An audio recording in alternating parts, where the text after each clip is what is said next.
Okay, amazing. Hello, everybody. Thank you for coming today. Today we are here with Dr. Mindy. We are so excited to have us with us today. And we will be doing a little bit of interview and conversation about the Cosmic Girls Foundation. So she is really interesting and amazing person. So I met her before, but I am really excited to just like let you also know her too.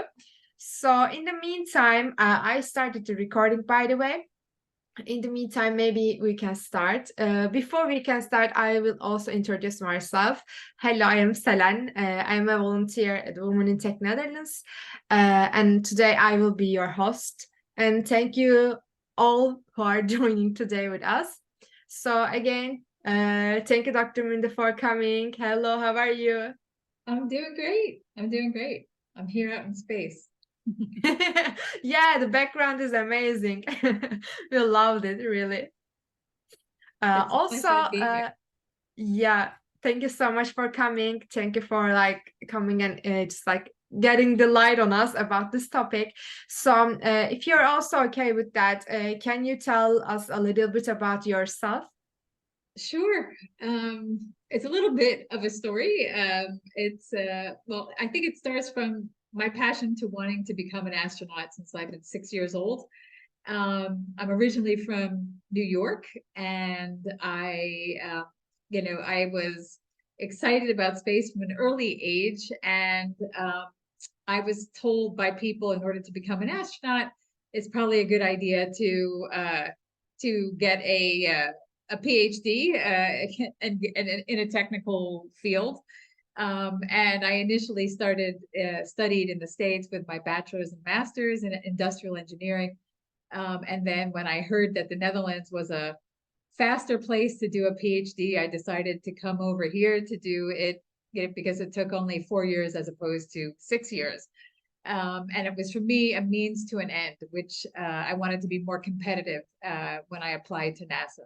And as soon as I graduated from the Technical University of Eindhoven, where I did my PhD, first thing I did was I applied to NASA, and I got on their highly qualified astronaut candidate list, which is essentially saying the last 200 people from the thousands in the selection, and getting pretty far. So I had what it took to become an astronaut, but unfortunately, I was unlucky at that point to be selected. So I was just told to reapply at that time, and I was pretty devastated when I got this rejection, because basically everything I had worked towards up until that point came kind of crashing down. And I thought, oh, what else could I do to become an astronaut? And I thought, well, if I became Dutch, I would have a chance to apply for the European Space Administration. So in 1995, I got my Dutch citizenship, and I applied to the European Space Administration. And I was told at that time, they weren't having any astronaut candidate applications and for another 10 years, and that they were taking no more astronauts at that time. And then at the ripe old age of 38 years old, I was told I was too old from the European Space Administration. So that was a bummer. But in the meantime, I ended up having to work on Earth in a job in the oil industry, and I started working for Royal Dutch Shell in 1994 in a variety of different roles, including so I started out in a technical role doing human factors engineering, kind of what I studied, and then I moved into diversity and inclusiveness. I was an internal consultant for Shell to try to create a culture change to become more diverse as a company, which was not all that successful, I think, although there's been some movement on the numbers. But it's a technical company in the Netherlands that still is struggling to get and maintain female talent. And then the last job I had, I was a global sustainability manager within Shell. And then I was told in 2010 there would be a big reorganization, and I was asked if I wanted to volunteer to leave with a pot of money, and I said yes. And they said, we'll also help you get a training to help you secure your next job. What do you want to be? And I remember sort of looking at the career counselor and saying to the career counselor, what I want to do now is become an astronaut. And the career counselor was sort of like, come on, what do you really want to be? And I managed to convince him to send me away to a training in the States where they have a centrifuge where astronauts and military pilots get used to all sorts of different types of changing G-forces. And so this is one of these things that spin around and around. And it was there that I felt at home, and I knew that this was going to be the place that I wanted to continue to operate in my new world. But I saw some other people who were struggling in the centrifuge, and I remember asking whether or not there was any kind of training out there to help these people mentally stay calm and focused for their flights to space, because this is also where the Virgin Galactic and the commercial astronauts train. And so they said that didn't exist. And I thought that's something I think I could put together with the help of some people. And I started my own business called Inner Space Training, which is the only and only mental preparedness training for commercial astronauts. So then I just try to get the word out that that I'm doing these trainings, trying to get customers. And then miraculously, after doing a TED Talk, I was asked kind of randomly by some person who said, we're having a competition and the winners of the competition are flying to space. We'd like to train them to go to space, and we'd love it if you could train them and accompany them when we do this flight. And it should have been in 2023. So I was actually asked to train and accompany people on one of these kind of Virgin Galactic flights. Unfortunately, the pandemic happened, and I never made it to space this year because of that. It's been postponed, but I'm not even sure if this group is even going anymore. But I'm still not giving up the fight. 50 years later, I still want to go to space. And I'm working hard to try to get other women there to space. So that's a very long introduction, but I hope that gives a little bit of a background as to what I'm doing now.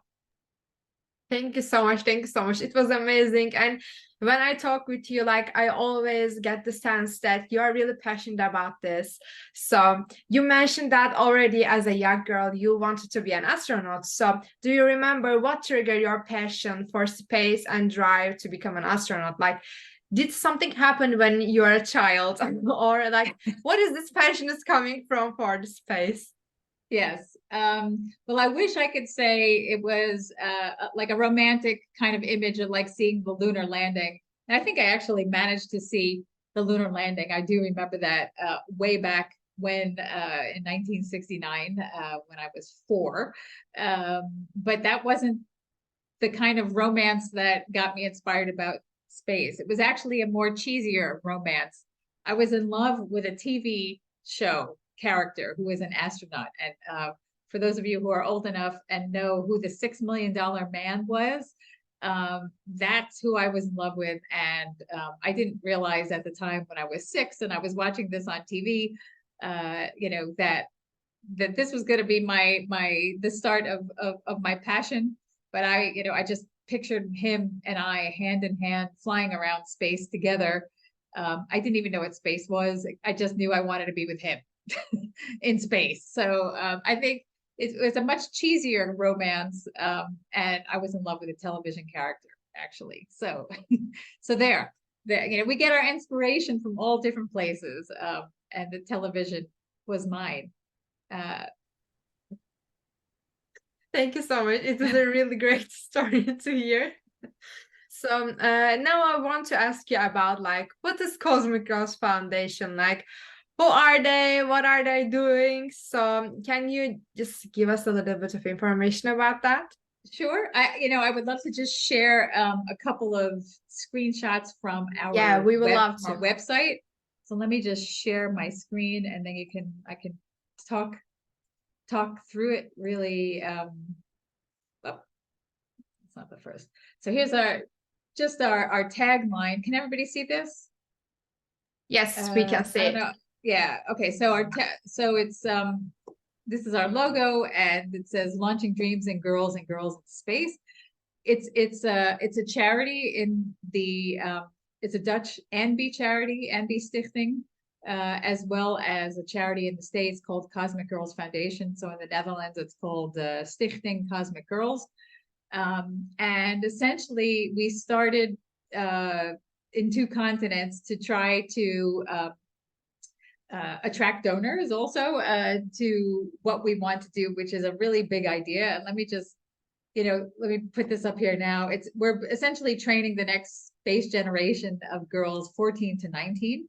And, what we're doing is upskilling everybody who joins the competition in either getting STEM or STEAM education, what we call life skills like grit and resilience and courageousness and fearlessness. And the majority of the girls are basically joining up with us. And I'll tell you in a second how they're joining us. But they're joining up with us, and they're going to be learning, getting technical training, space education, and life skills training from our nonprofit partners all over the world. And then in the competition, what they're going to be doing, there's a competition that they're going to enter. Essentially, this competition will mean that they will send in 2 videos for their submission.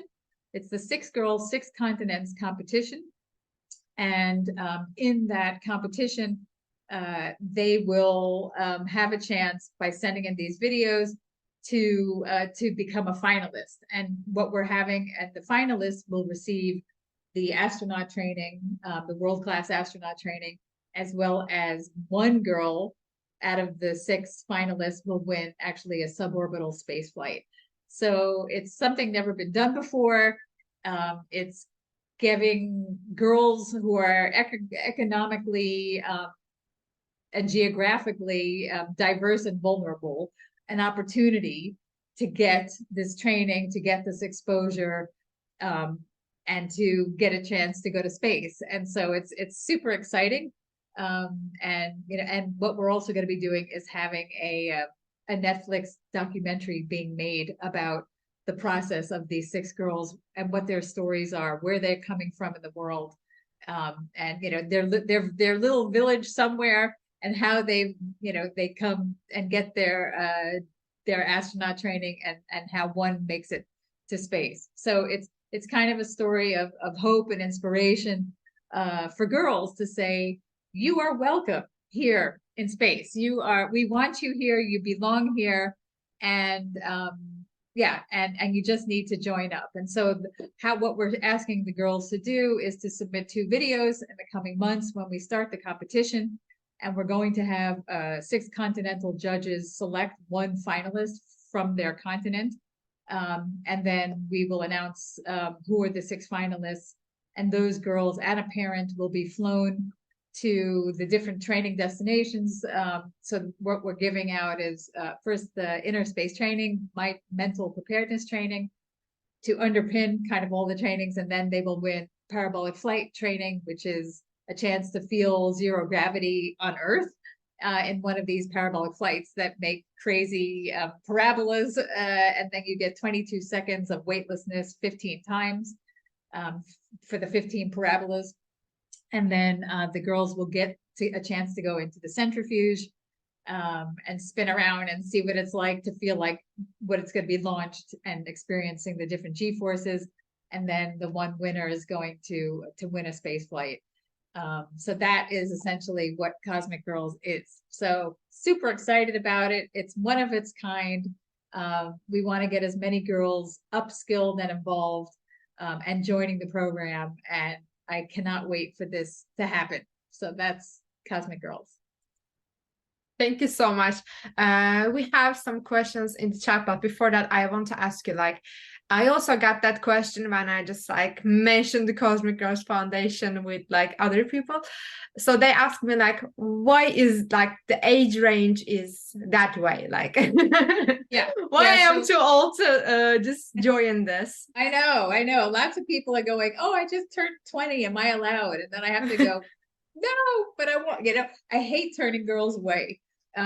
Especially, and there's so many, incredible girls that, that deserve this opportunity. Everybody deserves the opportunity. But so what we said is because we're using our nonprofit partners worldwide, and maybe I can just, I could just quickly show, well, it doesn't matter. We have from the 6 continents, different nonprofit partners. And these, usually what we're noticing is that there are nonprofits that are upskilling girls that are doing sort of like high school aged activities, or they are doing elementary school aged activities, or they're working career kind of early career um, uh, kinds of like clubs or things. And so in particularly, I wanted to start girls and getting them upskilled. And for me, the upskilling of girls earlier in their careers, for me, is very important. Now, probably you can argue that, that would actually be true also for elementary school girls as well. But we have to try to find a balance of like, okay, the training. So half of the training courses can be done by girls who are also 14 years old, like the mental training and the parabolic flight. But the centrifuge training and the space flight have to be 18 or over. So we were trying to find a balance of saying, we want to work with the nonprofit partners that are doing high school girls, but also we want to be able to offer a space flight. So we can offer astronaut training almost to all the girls, but we can only offer the space flight to 18 or over. So we had to make a cutoff, and it's hard for me, when I hear this, like, how come I can't go? I'm 20. I just think, I wish they can go. But we have to make a cutoff. But I'm still kind of going over it in my mind, like, should we cut it off at 20? Or I have to say, I'm not 100% set yet on 19, but I think that's what it's going to be. But I need to, if somebody can give me a better argument, I could be maybe more open to expanding it, but not by, not to say like, to 30 or something like that. Because it's Yeah, really about the upscaling, and we're really only talking about the 6 girls, the 6 finalists who are getting the astronaut training. But in fact, we do want to upskill a whole world of girls younger. So yeah, it's yeah. tricky. This is the sort of stuff when you're starting off, making your own competition and a charity, all these things have to be thought about. And I'm kind of back and forth in my head going, I see some advantages of doing it. And then I think, so I can't say I'm 100% sure, but I think this is where it's going, unless somebody has a better idea. So if you have a better idea, talk to me about it. I'm open. You just let me know if you do the 20 over, because I will also like enter the competition. Are you 20? Oh, cool. No, not 20, 24, but I would love to just like be a Okay. part of it. Okay. Yeah. Yeah. Yeah. So Cool. we have another question in the chat. I will also want to ask you that because it is Okay. about like the selection process and everything. So Zara said, is it compulsory for every finalist to be a part of the documentary? That will be, I think, one of the things that we need to say that people have to sign for that, because it's an opportunity, but it is exposure, for the world to see who you are and what you're doing. And I mean, it's meant to inspire other people. So I think it would be difficult in this case, to say no. But this is the only year we're going to be having the documentary. So if you are interested in participating and you don't want to be filmed in the coming years, when we, if this is successful as we hope it is, there won't be documentaries in the coming years. It's just this first year.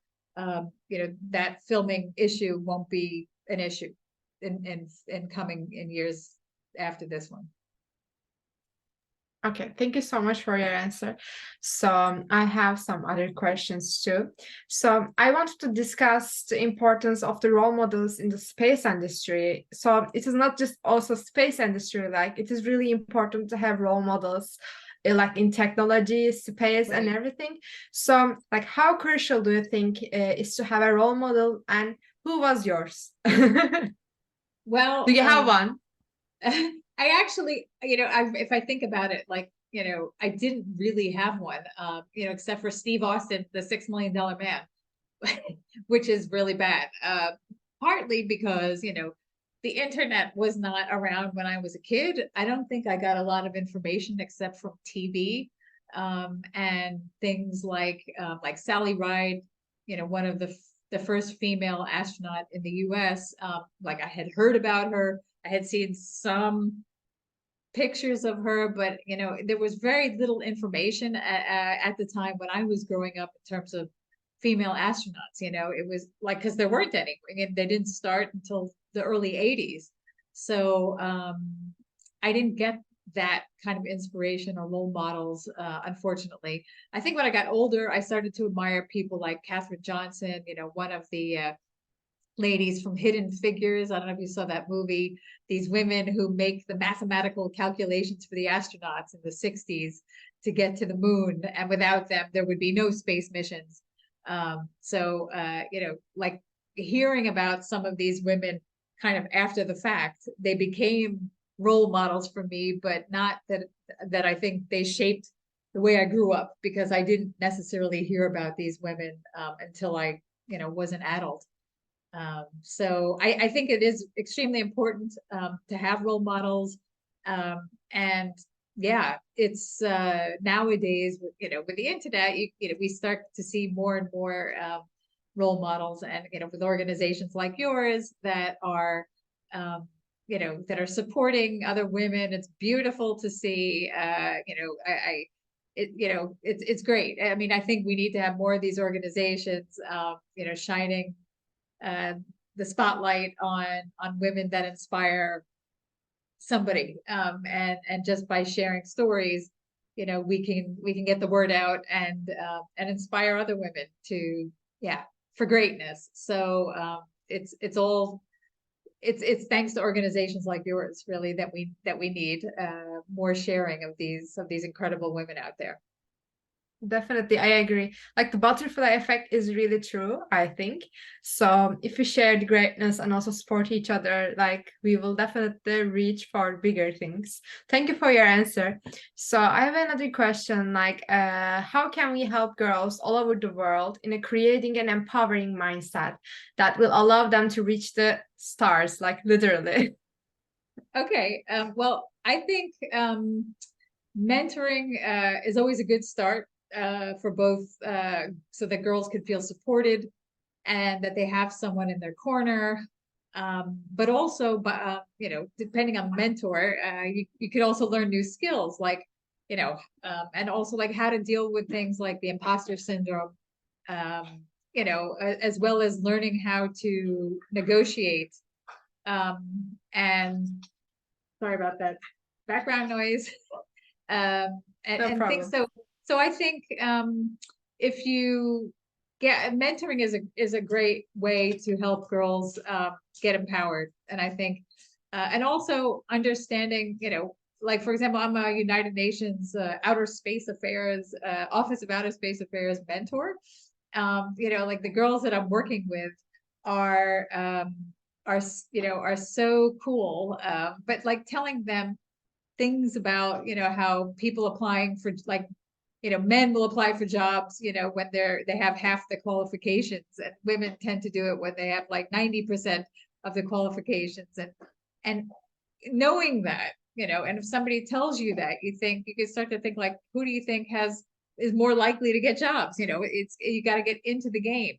You got to, you got to start, I think, competing at an earlier age. And even if you're not 100%, qualified, get in the game and do it anyway. So for me, I think empowerment also, participating in team sports is something that I think would really serve girls well. Getting used to winning, getting used to losing, but also playing with the boys, to me is very helpful, and not being scared of doing that. I mean, for me, I did a lot of sports as a girl. I'd still do, even though I'm, it's less competitive. But I think what I gained by doing that was like, I never saw boys as intimidating, because I just thought, like, I've seen it, I've played with them, and big deal kind of thing. So it was never a blocker for me, like, ooh, I don't know if I'm good enough or something. And I think that had a lot to do with playing early in team sports, and being exposed to that sort of competition mindset, which helps by getting empowered. Yeah. Thank you so much. Actually, like I never look at it that way, so it is really a fresh point of view for me too. Thank you for that. So I have another question. Statistics show that there is less than 12% of female representation in the space industry. What is the main reason, excuse like you heard over the years on why there isn't many women in the space industry or in the space? Well, I think it started in the 1960s, where, like with NASA, where they were asking that everybody who was a pilot, um, had to be a military pilot, or everybody who was an astronaut had to be a pilot, and everybody who was a pilot had to be a military pilot. And so, there was, I mean, that essentially excluded all women at the time. And that would for another 20 years after that, because women were not allowed in the military, and so they weren't allowed to be pilots, for the military. However, I don't know if you ever heard about this group, called the Mercury 13. There's actually a really cool Netflix movie about these women who were women who, in the 1960s, actually kind of did all the training that the men did, and were better than the men who actually got a chance to fly to space. And they were still not allowed to fly with NASA. They were, openly discriminated against, and they were even shown to be better, at all the tests that the men had. So I mean, that was really the culture. NASA's culture was a military culture, and women didn't belong to the military. And I think that culture kind of stayed, and it still is around, to be honest, for a lot of the pilot. I think like half of all the astronauts out there are ex-military. So it has its knock-on effect in terms of the kinds of people who are being picked. And when they did pick a woman, it'd have to be somebody who basically had all the attributes that they were looking for in a man, and those were the women initially that were picked because they were safe women. They were, and now they start to see other skills that women can bring to the table in general. Like, besides the technical skills, things like the communication skills and team skills, and more of collaboration type skills, and kind of less about a lone wolf like kind of mentality, but more about let's do this together. And that will serve astronauts in the future, especially on longer term space travel, much better than people who are, don't need to socialize because they're fine, in their lone wolf kind of mentality. And so like the selection in terms of what they've picked in the past, in terms of, a lot of these ex-military pilots, didn't have a lot of social skills. They were very egotistical. It was all about them. And, they didn't, they were not necessarily team players. These are skills that are, or these are personality traits which are not going to serve the future of space flight, especially when going on long trips with people to Mars, which could take 1.5 years, 9 months to get there, 9 months to get back, and then whatever you're doing there. So you really need to have different qualities nowadays. And I think that will help women. Plus, women are lighter in general and eat less. So it makes a lot more sense for women to be going to space and smaller individuals than big men who eat a lot. So yeah, I think statistically, like, there's been a reason that it's been like this, but I think it's taken an awful long time to catch up. And then if you say, like, we've been going to space for the last 60 years and we still only have 12% of all people who have flown to be women, I think we can do better. Yeah, I think too. Thank you so much. We have another question in the chat. I will also want to ask you that. What is the biggest challenge girls and young women face today to access a career in space? I would say, the similar things that men have to face, which is like, you're in it for the long game. It's not something that typically happens. You don't get discovered overnight and you don't go to space. You need to kind of have the grit, the resilience, and the technical skills.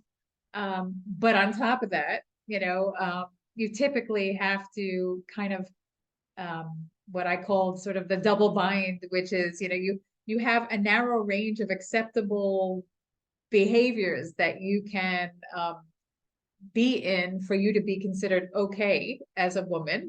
So, if you're too bossy or too, dominant, people will say, "Oh, she's bossy." If you're too nice, then they think you're a pushover. So there's a very narrow band of acceptance of female behaviors that are not considered too scary for men, but enough that you're still respected. Whereas, obviously the man doing the same behavior, could be seen as passionate, even if he gets excited and bangs his hand on the table, while she will be considered aggressive.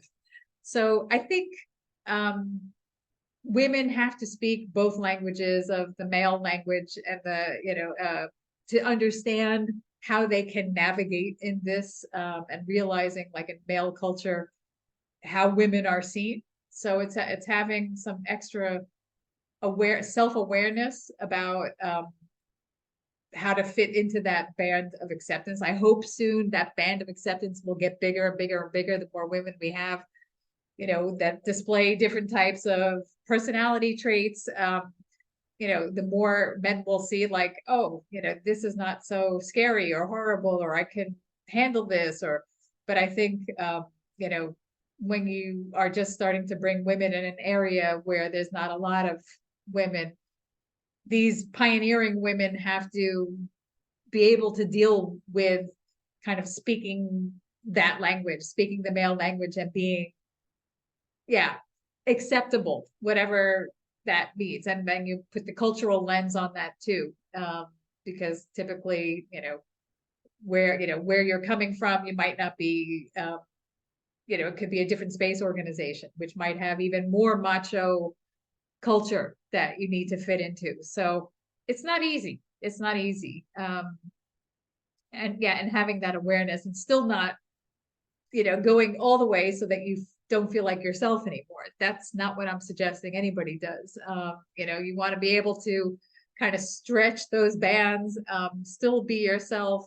But at the same time, I think it's tricky because it's not fair. I mean, let's put it, fitting into this is not the same as fitting into this. And this is what the men have in terms of what's considered acceptable. So, but having that self-awareness, and knowing, that, okay, here I am. I am feeling comfortable if I can be from here to here. This is crossing the line for me. So I still can display these things, and I still feel like me. That's important, and if I feel like this is what they want me to be and it's outside of my range, then it's probably not the right organization, or I will get stressed out in that kind of a situation. So it's also realizing like, is this my environment that I can thrive?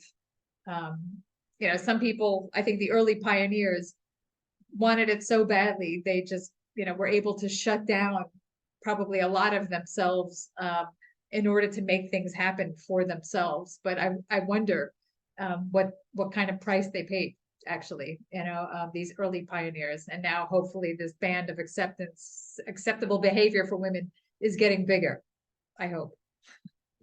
Thank you so much. I think we are on a really great path for that, because you are doing an amazing job for like making space more diverse and everything. So thank you for that. Really, I think it is really a great cause. So I want to ask you that if somebody wants to support the Cosmic Girl Foundation in any way, like how they can support the Cosmic Girl Foundation. Well, I think in a number of ways. One is helping spread the word when the competition goes live in a few months, to get as many girls applying worldwide. Because the more girls get in the game, the more people hear about the competition, the more attention it gets from in the media and the social media, and then people start to see really what's behind the message of, why is it important to welcome girls into space, and then this can all push the envelope for girls in the future. Secondly, I think getting many of the people that are here listening today, or will be listening to this, are in technical organizations who might want to partner with us. And because now is the time that we're doing our fundraising, and we're looking to raise about $4.5 million in order to make this all happen. And we need to get corporate sponsors and/or partners to work together with us. What we can offer them is highly visible places where their logos can go.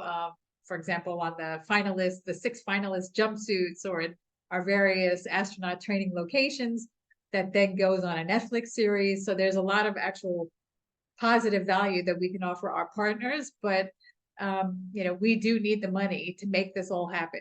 This ain't cheap, giving flying girls and their parents around to do the astronaut training part, and to do all the things that we want to do. So we really need to get, we're going to be doing a crowdfunding on November 28th, which is called Giving Tuesday. So, we would love it if, people as individuals want to donate to Cosmic Girls as well. If you're inspired and you say, I would love to, give 50 euros or whatever, we would love to, we would love to get your support. But I think in order to really make a lot of this happen, we're going to need the corporate sponsors. So if you want your company to be supporting, such a inspiring and technical kind of mission, which is getting girls into space, but also don't forget, and this is something we can talk about if you are interested in wanting to get your, the sponsorship or the partnership people in your company in touch with me, and I can tell them all this. These girls, not everybody can be an astronaut, right? Just in terms of sheer numbers, but these girls are going to be the backbone for the IT industry, for the aerospace industry, for all sorts of technical industries. And we're giving these girls skills that can be used elsewhere, even if they don't become astronauts. So this is the future technical talent pipeline for your companies. And your company would really also benefit by being seen as a female-friendly company that supports a mission like this. So I see a lot of value where we can help one another, where Cosmic Girls can help your company and vice versa, because we do need to get the money to make this all happen. Thank you so much. I also want to ask you, I saw something like a Women to Space coin. Also, maybe you can mention that. I think this is one of the way also to support the Cosmic Girls Foundation. True. It's very exciting. We have a coin created by the Royal Dutch Mint. It's kind of a little funny story. If you want, I can tell you the story, but maybe I can show you what it looks like. Yes, we will love that. Let me just find the share screen. So this is the Women to Space coin with the back and the front. And for us, it was very important to have something feminine on the design, because initially this ponytail was not here. And we're having our animated figure for Cosmic Girls to have this gravity defying hair, which is usually what my hair looks like in the morning and in the afternoon sometimes. But it's the idea that showing hair all over the place, which is what is kind of the iconic vision of when you see women in space. What does it look like? So this coin, this is by the way, on our website. You can click through to buying one of these at the Royal Dutch Mint, because we're not selling them directly. It's the Royal Dutch Mint that will sell these. They're €12.50, €12.50. Make a great Sinterklaas present. So if you're wondering what to get your tech girl or boy, anyway, this might be a fun gift. But it's a little bit of a funny story, because this didn't just happen out of the blue. But I got approached by the Royal Dutch Mint a year ago, and they had said that they had heard about my dreams to become an astronaut, and they had heard that in 2023 I'd be flying to space. They wanted to make actually a coin with me on it, saying first Dutch woman to space. And I was like, that. I haven't flown yet to space. I feel a little bit funny having, my face on a coin when this hasn't yet happened. But maybe, the Netherlands is one of many countries in the world that hasn't yet had a female fly to space. Let's change the theme of the coin to the Women to Space coin, to try to bring awareness to the fact that, the Netherlands, is one of, I don't even know how many countries that don't have a female astronaut. There's only 12 countries that do have a female astronaut. So most countries don't. And so we thought it would be a good idea to use this coin as an awareness, to sort of get people realizing like, hey, this is 2023 already. And we need to do something about how to get more girls into the astronaut technical talent pipeline. So that's the story behind the mint coin, the coin. So yeah, I hope it's I think we get like €1 for each coin that is bought. So it's we get it like 10%. If you really want to make a contribution, probably better to make a contribution via our donate page, because we don't get a lot from the coin, but we do get something. So either way, we're happy to see people with a coin and have people excited about the coin, because it is kind of special, and it will be a limited edition coin. Yeah, I think Only it's special. around for a couple months, I think, and then they might stop it. Thank you so much. I shared your site in the chat box, so you can all like see the donation stuff there too. So we will make sure to share it also in the LinkedIn too. Great. So I have another question for you. Sure. You mentioned the importance of the reinforcement of girls to go after what they want. So what is your vision on like how we can achieve that? Like you are doing the Cosmic Girl Foundation and everything, so you are on a great mission for that. But like, how did it start actually? Like, how do you like decide to do that? And I know it is really hard. So like, why do you want to just take up a lot of work on yourself? I think it's like the short answer is I wish somebody would have done this for me when I was growing up, and somebody would be opening doors for me that I never got. And even now, I have to say, I have had,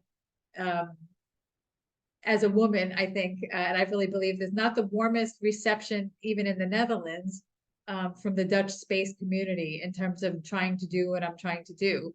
And I think, there are men that are still blocking a lot of these kinds of initiatives and blocking what I'm trying to do.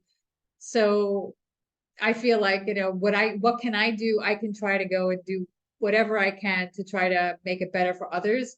Um, and yeah, and pay it forward essentially. So that for me is important, that I'm leaving, if I, my own legacy on the world, to try to make things more positive and to promote girls, for, in this way, because it's something I can do, with my background.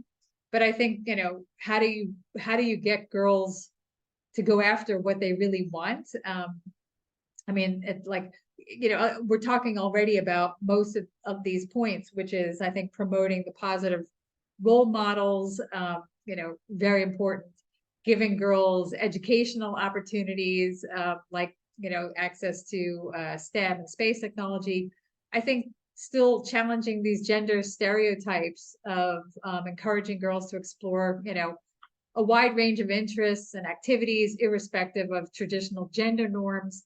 For example, like I play the drums, and and I've always done like these male sports, but always not because I was necessarily trying to actively challenge gender stereotypes, but sometimes I think the drums also, like there's no such thing as male or female careers or hobbies, and I think if we start doing this, it helps. It really helps in giving girls more options of, where they want to go. The mentorship also really important. Um, Building confidence, in terms of the learning process for girls, and providing constructive feedback and praise, of effort, rather than just focusing on the results and what they achieve. Maybe also creating inclusive environments, which is what we're talking about, and yeah, and advocating for equal opportunities, in the workplace, which I think, it's why it's so important. Like organizations like Women in Tech exist to be there to support other women, and that we continue to lift one another up, which benefits all of us.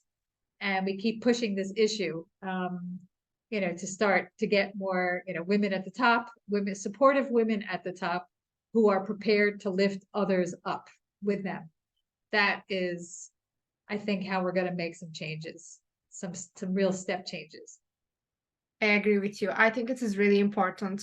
I also like really feel valuable to being a part of this kind of organization, because it is really important to just like open up doors for others, because in that way you are also winning. So I think it is really important. Thank you for doing this. You are really like writing a history, I think.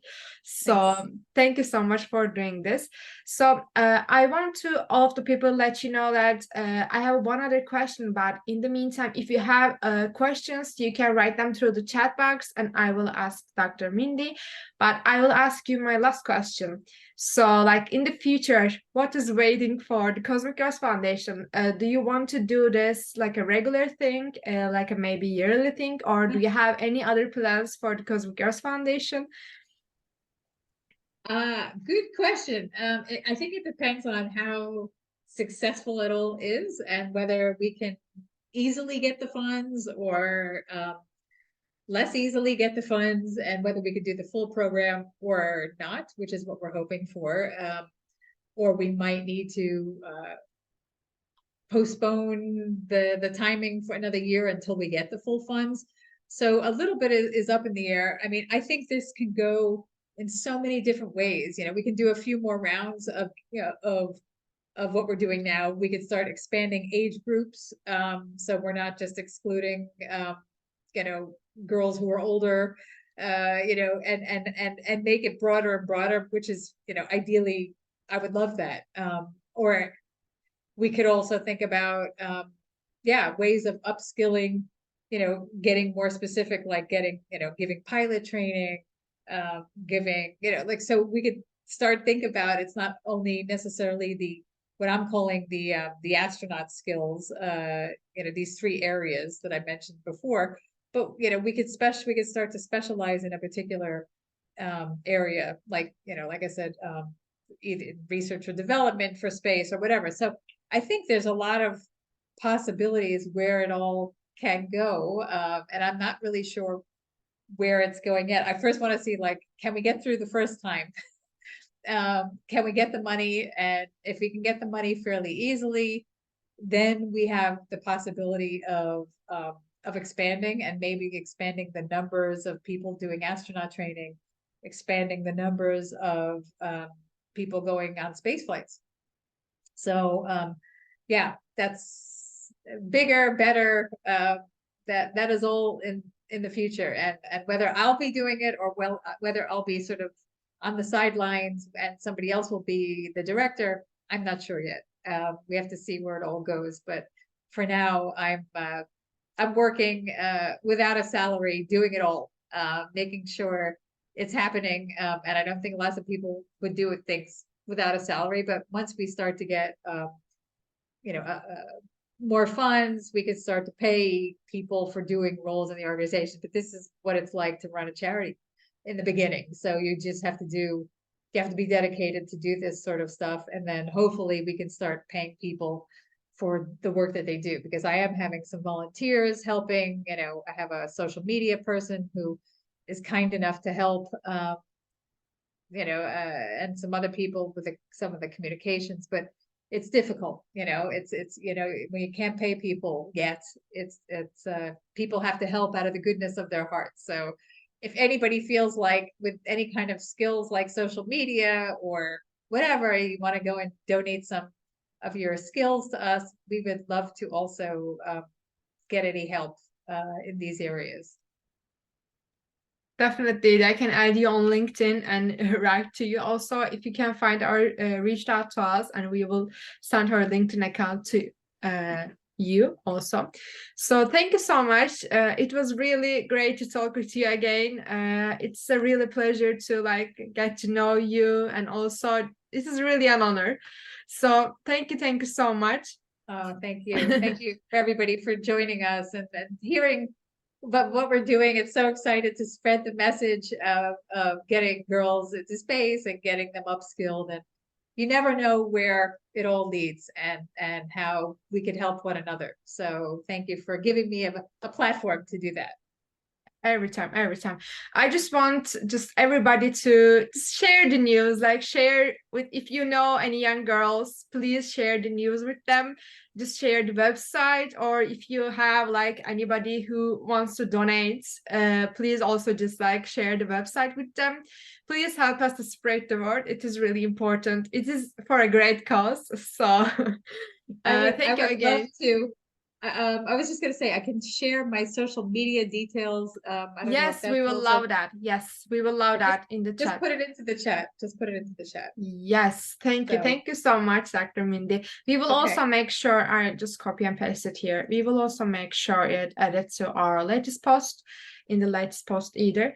So thank you so much again for doing this. And for coming here today and answering all of my questions. So, and thank you everyone for joining. So if you have any questions, we will close in a few seconds. So please just write it through the chat, or you can unmute yourself and ask. In the meantime, I will stop the recording.